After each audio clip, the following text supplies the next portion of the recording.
کہ یہ جو لافانی ہدایت نامہ ہم آپ کے حوالے کرنے جا رہے ہیں جس سے ساری دنیا کے لوگوں نے استفادہ کرنا ہے، اب اس سے پہلے جو کچھ تھا وہ اپنی جگہ تھا، اپنے زمانے کی اہمیت کے لیے تھا، اب ہمیشہ کے لیے رہنے والی جو چیز آپ کے سپرد کی جا رہی ہے اس ہمیشہ کی رہنے والی چیز کے اندر جو سب سے اہم چیز ہے وہ علم کا حصول ہے، اور نوجوان یقیناً ایک بڑی تعداد میں علم کے ساتھ وابستہ ہوتے ہیں، اور وہ ایک زمانہ ایسا ہوتا ہے جس وقت آپ کل وقتی طور پہ سیکھ رہے ہوتے ہیں۔ میرے رسول صلی اللہ علیہ وسلم کا نوجوانوں کے ساتھ حسن معاملہ اس انداز کا ہے، میں ہمیشہ یہ کہا کرتا ہوں کہ دنیا کے جتنے طبقات تھے نا سب کو یہ دین اور اس کے اندر موجود خیر حاصل کرنے کے لیے رسول اللہ صلی اللہ علیہ وسلم کے پاس آنا پڑا۔ مثلا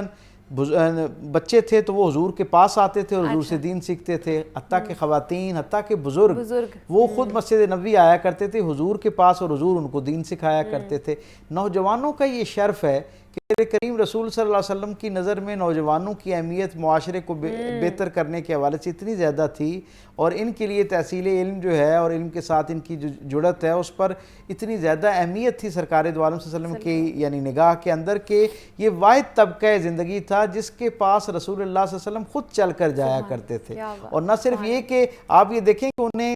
نوجوانوں کو علم کے ساتھ جوڑنے کا حضور کے دل میں کس اعلیٰ درجے کا خیال تھا کہ حضور ان کے لیے اس اہتمام کرنے کے لیے ان کی جو کھیل کے میدان ہوا کرتے تھے وہاں تشریف لے جایا کرتے تھے، ان کا کھیل دیکھتے، اس کی پذیرائی کرتے، اور پھر آہستہ آہستہ کھیل پہ تبصرہ کرتے کرتے پھر ان اسلافانی خیر کے ساتھ منسلک کر دیتے جس دنیا علم اور آگہی کی دنیا کہتی ہے۔ اور پھر رسول اللہ صلی اللہ علیہ وسلم کا جو مدینہ شریف کا معمول تھا اس کے اندر لگ بھگ ہر بدھ کا دن جو تھا وہ سرکار دو عالم صلی اللہ علیہ وسلم نے نوجوانوں کے لیے مختص کر رکھا تھا، یعنی ویسے تو 24 گھنٹے جو تھے کل وقتی طور پر رسول اللہ صلی اللہ علیہ وسلم کی درسگاہ جو ہے وہ قائم رہتی تھی، لیکن یہ جو سٹوڈنٹس ہوا کرتے تھے اور یوتھ سٹوڈنٹس جو تھی یعنی نوجوان جو تھے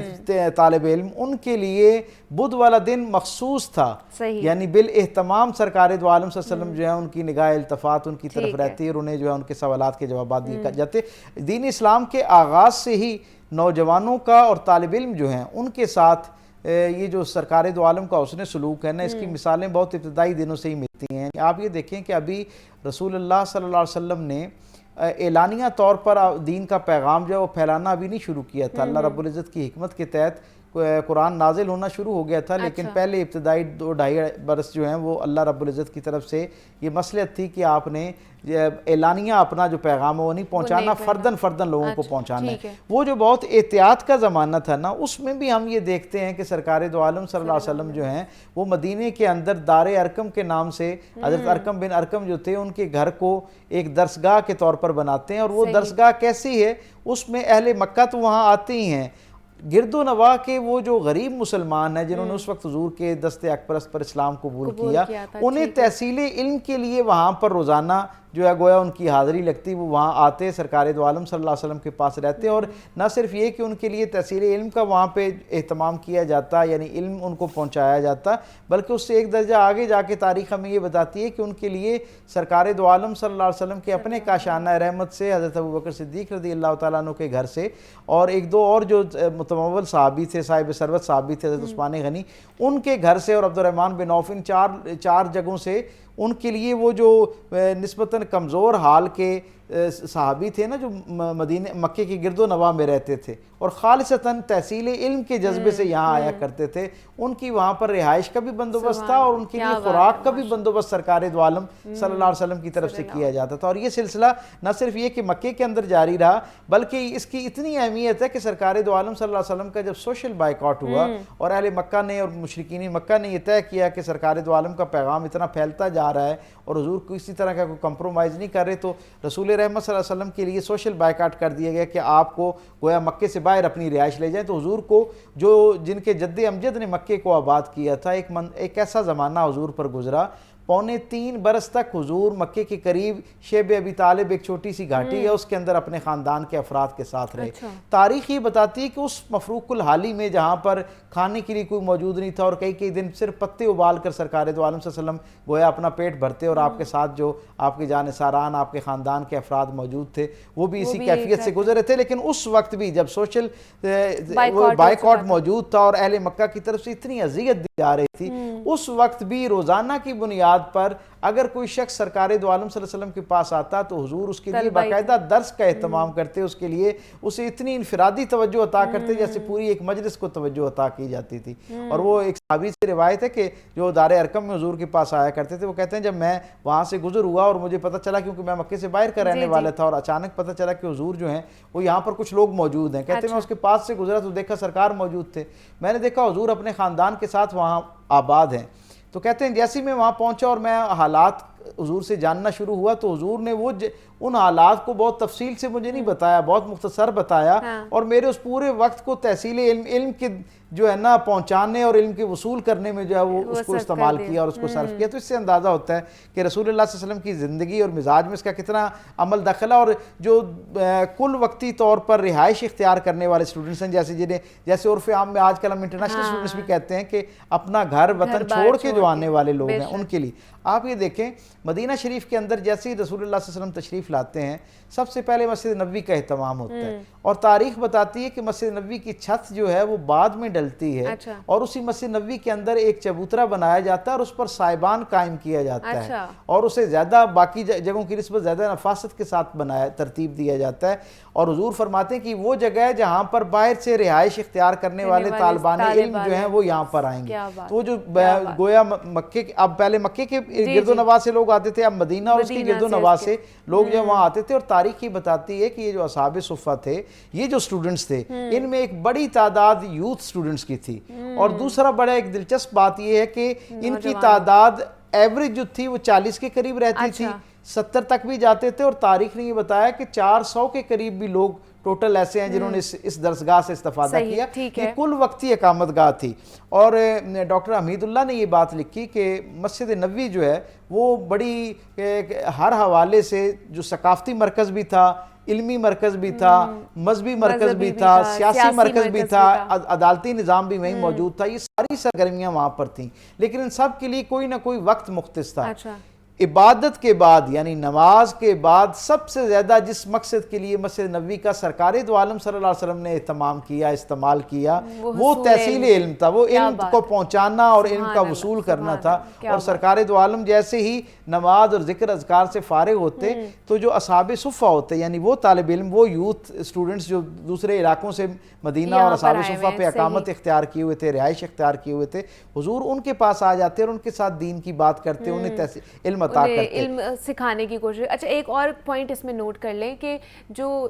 کیونکہ ہماری بھی پاکستان کی اگر آبادی دیکھی جائے تو 60% جو حصہ ہے وہ نوجوانوں کا ہے اور ینگسٹرز کا ہے، تو ینگسٹرز کو جدید علوم سکھانے کے حوالے سے دین اسلام کیا کہتے ہیں؟ حضور پاک صلی اللہ علیہ وسلم کیا کہتے ہیں؟ بہت اچھا سوال، بہت ہی اچھا سوال۔ رسول اللہ صلی اللہ علیہ وسلم نے جب اصحاب صفہ پہ لوگ آنا شروع ہو گئے نا اور وہاں اقامت یعنی رہائش اختیار کرنا شروع ہو گئے، جیسے بورڈنگ کے کانسیپٹ ہوتا ہے، ان میں ایک بڑی تعداد ایسے لوگوں کی تھی جو مدینے کے نہیں رہنے والے تھے، ان کے لیے وہ خود یہ بتاتے ہیں، حضرت انس بن مالک ان میں شامل ہے، حضرت ابو ہریرہ شامل ہے، ایک بڑی طویل فہرست، جیسے میں نے بھی عرض کیا کہ لگ بھگ یعنی 400 سے زائد افراد جو ہیں انہوں نے یہاں سے اکتساب فیض کیا، وہ سب اس بات پر گواہ تھے کہ یہ جو انٹرنیشنل اسٹوڈنٹس آپ یوں کہہ لیں اس وقت جو بورڈنگ وہاں پہ اختیار کیے ہوئے تھے، سرکار دو عالم صلی اللہ علیہ وسلم کی نظر میں ان کی قدر اور منزلت یہ تھی، وہ کہتے ہیں کہ ہم نے حضرت انس بن مالک 9 برس کی عمر میں سرکار کے پاس آئے، 10 سال حضور کی خدمت میں رہے۔ آپ یہ فرماتے ہیں میں نے 10 سال میں ایک مرتبہ بھی ایسا نہیں دیکھا کہ سرکار دو عالم صلی اللہ علیہ وسلم کے گھر میں کھانا پہلے کھا لیا گیا ہو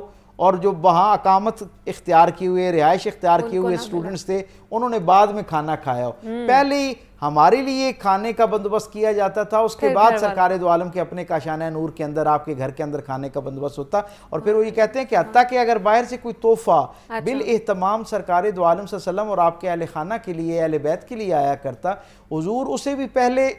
جو صفہ کے صحابہ ہوتے تھے یعنی وہ جو اسٹوڈنٹس تھے ان کے اندر پہلے تقسیم کرتے، اور جب وہ لوگ استعمال کر چکتے پھر اپنے گھر کی طرف اس کو لے کر جایا کرتے۔ تو ایک تو یہ، دوسرا یہ تھا کہ سرکار دو عالم صلی اللہ علیہ وسلم کے ہاں یہ جو اصحاب صفہ تھے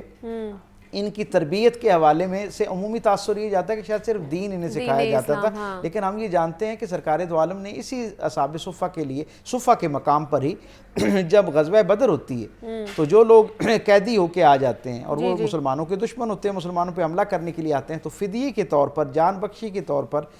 رسول اللہ صلی اللہ علیہ وسلم فرماتے ہیں کہ انہیں ہمارے جو نوجوان ہیں ہمارے جو بچے ہیں ان کو آپ جو پڑھنا لکھنا سکھائیں. تو اس میں اصحاب صفہ کے بھی کئی ایسے نوجوان جنہیں ابھی لکھنا پڑھنا نہیں آتا تھا, بچوں کو تو سکھایا گیا, لیکن وہ جو نوجوان تھے جنہیں لکھنا پڑھنا ابھی نہیں آتا تھا کسی سبب سے, کیونکہ آپ کو پتہ ہے کہ رسول اللہ صلی اللہ علیہ وسلم کا زمانہ جو تھا جب حضور دنیا میں تشریف لائے تو یہ جو جزیرہ نما عرب ہے, خود اہل مکہ کی حالت یہ تھی, لگ بھگ 10,000 کی آبادی میں صرف 17 لوگ لکھنا پڑھنا جانتے تھے.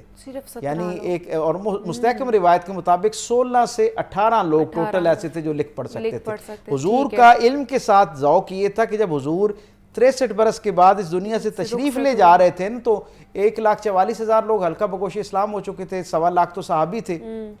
جنہوں نے حضور کی زیارت کا شرف حاصل کیا. لیکن تاریخ ہمیں یہ بتاتی ہے کہ صرف 63 سال کی عمر میں حضور نے ایسا علم کا انقلاب برپا کیا, لوگوں کو علم کی اہمیت سے اس طرح آگاہ کیا اور اس کے ساتھ ایسے جوڑا کہ حضور پیدا ہوتے ہیں تو 16 یا 18 لوگ جو ہے وہ لکھنا پڑھنا جانتے, اور حضور جب دنیا سے جا رہے تھے تو اسی خطے کے اندر لگ بھگ 1 لاکھ سے زائد لوگ لکھنا پڑھنا جانتے تھے. اب یہ کیسے تھا کہ وہ جو علوم تھے, نئے علوم تھے, ان کی حوصلہ افزائی ہوتی تھی. خود حضور نے اصحاب کی ٹولیاں اور وفد مقرر کیے اور انہیں کہا کہ آپ لوگ مختلف علاقوں میں جائیں, وہاں کی زبانیں سیکھیں, وہاں کا کلچر دیکھیں, وہاں کی تاریخ پڑھیں, وہاں کے جو شعر و ادب ہے اس سے استفادہ کریں, ان کی جو تجارت کے اسلوب ہیں, جو طریقے ہیں, سلیقے ہیں, انہیں اٹھائیں, ان کے معاشرے کی جو خوبی ہے اسے اپنے حافظے کا حصہ بنائیں اور پھر یہاں آئیں. جب وہ واپس آتے تو جو وہ وفود گئے ہوتے حضور ان کے لیے ضیافت کا اہتمام کرتے, اور انہیں اصحاب صفہ میں یہ جو انٹرنیشنل اسٹوڈنٹس تھے ان کے سامنے حضور ان کو بٹھاتے اپنی مسرت پر, اور انہیں کہتے کہ تم نے وہاں جو کچھ دیکھا اس سفر کے دوران وہ بیان کرو. تو پھر جو ان معاشروں کی خوبیاں ہوتی, ان کا جو کلچرل ڈائیورسٹی ہوتی,